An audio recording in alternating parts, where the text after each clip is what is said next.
যাদের বাড়ি আসলে শেরপুর তারা শেরপুর নিয়ে ভাববে, যারা বাইরে থেকে এসে অতিথি হিসেবে শেরপুর থাকে তাদের টান একটু কমই থাকবে। আমরা আজকে ঐক্যবদ্ধ হয়েছি।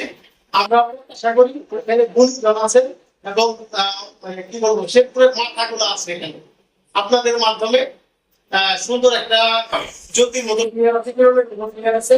এদের মাধ্যমে বর্তমান সেরা প্রধান আছে, এর মাধ্যমে শেরপুর যেমন পরিচিতি হচ্ছে এবং আমরা আপনাদের মাধ্যমে আমরা ওইভাবে আপনাদের পিছিয়ে যাবো এবং সুন্দরভাবে এই কার্যক্রম গুলা চালিয়ে নেওয়ার চেষ্টা করবো।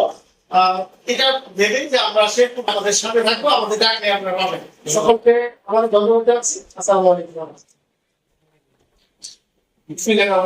এখানে বক্তৃতা হচ্ছে প্রাক্তন খেলোয়াড় সহ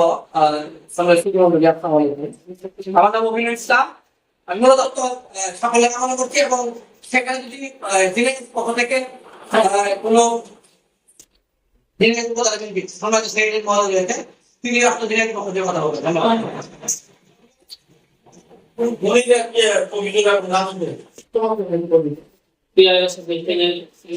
সংগঠনের আলোচনা সভার সম্মানিত সভাপতি এবং আমি বলার আমি প্রথমে ধন্যবাদ দিতে চাই এই সমস্ত আজকে এই জাতীয় সংগঠন করার উদ্যোগ কেন পারি না, আমাদের একটা অ্যাসোসিয়েশন বা আমাদের দেখার মতো লোক নেই, আমাদেরকে গাইড করার মতো লোক।